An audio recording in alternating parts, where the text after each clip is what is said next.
Okay, so here you will have a development net and you're going to use this paper to cut around it and make sure you cut really nice and neatly using a pair of scissors, okay?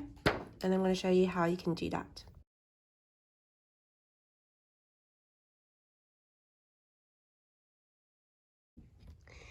Okay, now that I've cut this out neatly, so remember to add your measurements down. So to do that, you just simply get a ruler and you just measure it up from one side to the other. So just going to show you a quick example how I'm doing that. So this one is about 7 centimeters and you just write it along the bottom here so that I can show you.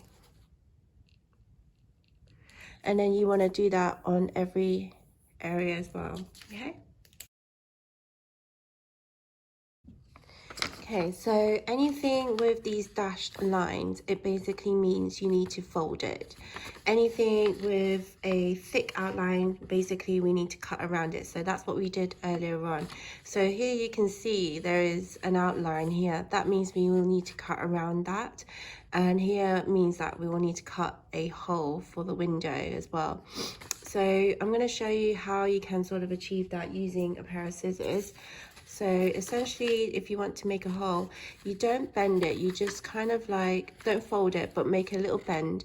And then just between them, just cut a little slit between the window, and then you'll get a small slit like that. And then you just cut inside it using your pair of scissors very carefully. And you just sort of cut out a cross shape from each part of the square. So that way it's easy for you to cut out the shape from just the sides, like so. And you want to take your time on this by not rushing on it. So as you can see, I am just making sure that I get that right. So I'm just going to cut into the side like this. And you want this to be as neat as possible. So don't rush your cutting technique, because you want this house to look as neat as possible. Try not to pull it out even though it's near the end. Just use your pair of scissors and actually snip it off, so that way you've got a neat cut out rather than something that looks like it's being ripped off. And as you can see, as I'm cutting the sides off, it's coming together really nice and neatly. Here we go. And you want to do the same for these two as well. And then for the door here, I'm just going to quickly show you how I would do it. So I'm just going to quickly bend it along here. Make sure it's symmetrical on the side. Careful with your hands, so try to move your hands away from it. A very, very tiny slit like that. And there we go. So now there's a slit, and then you should be able to cut right through now at this point. And just cut very slowly into the paper like this. And then you then have a door. And remember, any dashed lines basically means a fold. Okay? So I'm just going to cut the rest of these, and any dashed lines, I'm just going to fold it out now.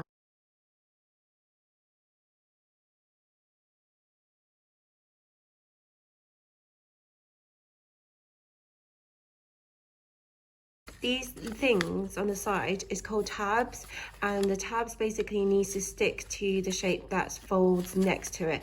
So as you can see, I've done a fold here and I've done a fold here. So this should go next to this roof of the house as well.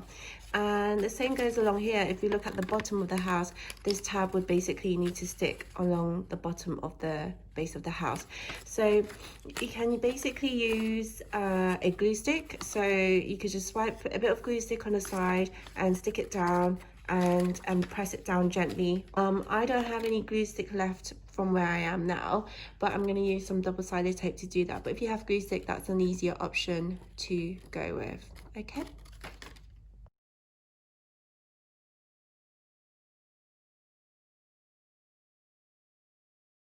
Right, so now I've finished making my paper model. The next part, I want to review and have a look at how I've done so far. One of the things to take away from this is to do one tab at a time and not try to put glue on every single tab and then trying to glue it, because then it's going to get a little bit messy.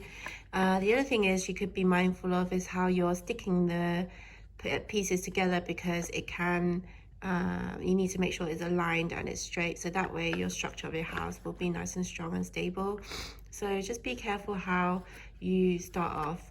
I always left this this area that I left it completely last, simply because I want to be able to have that movement to connect all the tabs together with the space that I have. Okay, so this is the final result of making a paper model house.